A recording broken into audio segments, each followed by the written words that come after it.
How do car accident claims work?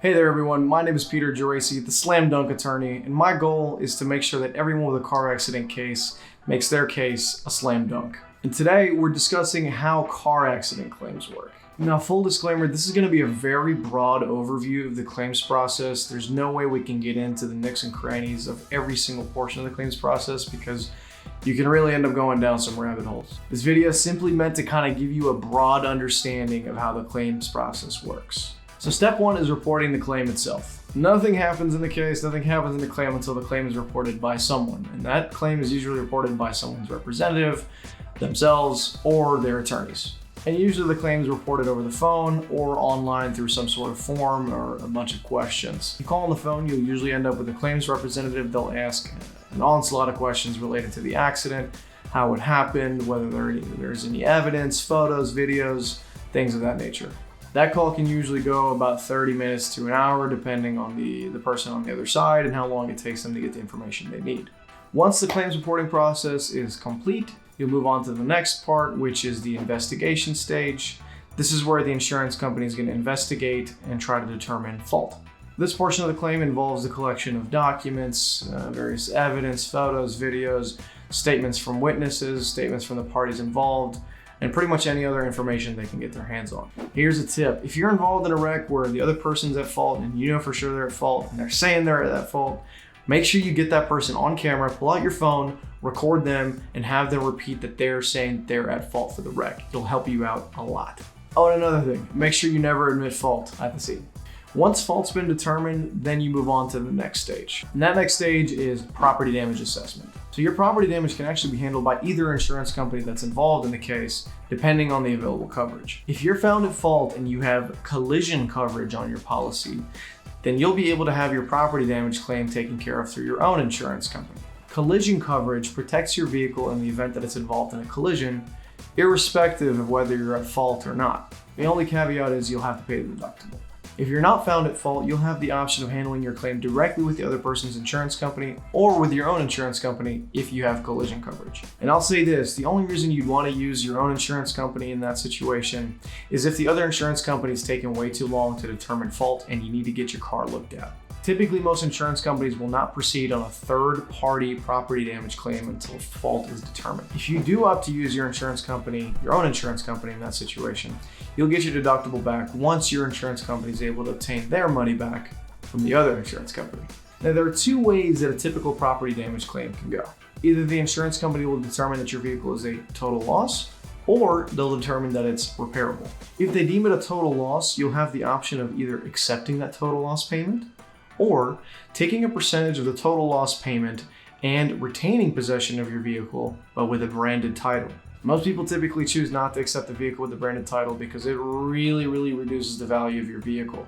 Before anything, I would suggest you obtain an independent appraisal of your vehicle after it's deemed as a total loss, just to make sure you're getting paid exactly what you're meant to be getting paid. And once it's deemed a total loss and you've decided to accept payment, what you'll do is you'll send in your title to the insurance company if you've got it. If you're still making payments on the vehicle, you'll just provide your lien holder's information, and then they'll send a payoff letter to the insurance company, and then they'll pay off your lien. Now, if they deem your vehicle repairable, here's what'll happen. You'll have to find a body shop to get the repairs done on your vehicle that would be necessary after the collision. Most insurance companies will try and direct you to a particular shops and say that they're better, but it's usually best for you to do your own research and pick a shop that you feel comfortable with. Once you found a shop, you'd want to notify them and let them know that you're planning on taking your vehicle there to get assessed for body work. Now, if you're handling the repairs through the other person's insurance company, or if you've got rental coverage on your own policy, you'll be able to get a rental for the duration of the repairs on your vehicle at the shop. Also, if for any reason your vehicle is not usable or not drivable at any point before that, you can also obtain a rental during that period as well.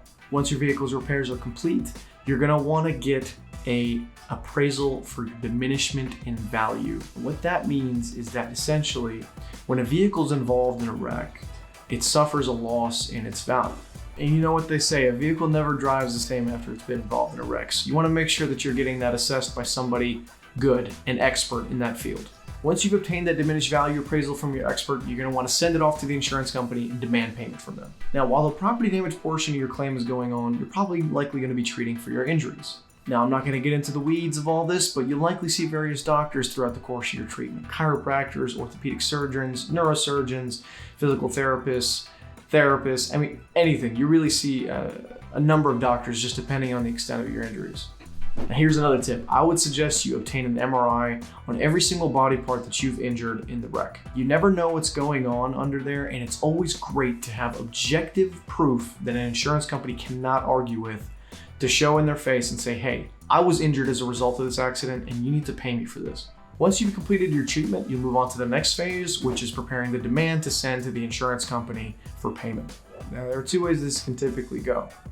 If you're determined to be at fault for the accident, your only recourse will be through PIP, which is personal injury protection, through medical payment benefits, which is exactly the same thing pretty much as personal injury protection, or no fault benefits, which again essentially function the same way. These are coverages that'll pay for your medical expenses in the event that you're involved in a wreck, irrespective of fault. Now, the biggest thing with this is being mindful of the amount of coverage that you've got on your policy. Medical bills can rack up really quickly and they can be very expensive, so just be careful and make sure that you're not going above your coverage limits. Now, if you're not determined to be at fault, then you have a lot more options. Typically, the first demand goes out to the liability insurance company because in terms of priority, they come first. If they have sufficient coverage to cover all your claims and your medical bills and injuries and everything, then the claim will stop there. Now, if the coverage is insufficient, then you're going to want to turn to your own policy if you have the appropriate coverage. Now, this is where we go back to PIP, MedPay, and no fault benefits. And also, you're going to get into uninsured motorist and underinsured motorist benefits. Now, those last two are new, so we're going to talk about those. Uninsured motorist benefits come into play when the other person that hit you or is at fault doesn't have insurance at all that covers their vehicle. And so at that point, you'd send your demand to your insurance company, they'd cover you, and then they'd go after the person personally to obtain their money back. So you don't have to do it yourself. Underinsured motorist is kind of the same thing, same line of thought. If the other person is underinsured or they don't have enough coverage to cover all your injuries, medical bills, pain and suffering, so forth, your insurance company will step in, pay you, and then they'll go after the other person for the excess amount. And I'll say this, most people don't have good coverage on their vehicles. They're going around here with the minimum coverage on their vehicles and just driving around just because they think that's all they need to get around. So because of this, you want to make sure you have uninsured motorists, underinsured motorists on your policy and make sure they're high amounts just to make sure you're protecting yourself in the event that you're involved. And depending on how the insurance companies respond to the demand, you'll either settle the matter through negotiations or you'll end up deciding you're not paying enough for my injuries, this is unacceptable, I'm taking you to court. And so then you'll file your case in court and you'll go from there. Either way, this case is going to resolve somehow, and once it does, you'll sign a release, you'll obtain a check, you'll pay your medical bills, get rid of any liens or anything outstanding, and then you'll be on your way. And that's it, guys. That's really it in a nutshell. I know I blew through that and it was really fast and there was a lot of information, but this claims process can be pretty overwhelming. I tried my best to simplify it and give you guys a broad overview. Please let me know what else you guys would like to see. Leave a comment down below, like the video, subscribe. Let me know. I'm here for you guys, here to provide you with as many resources as possible.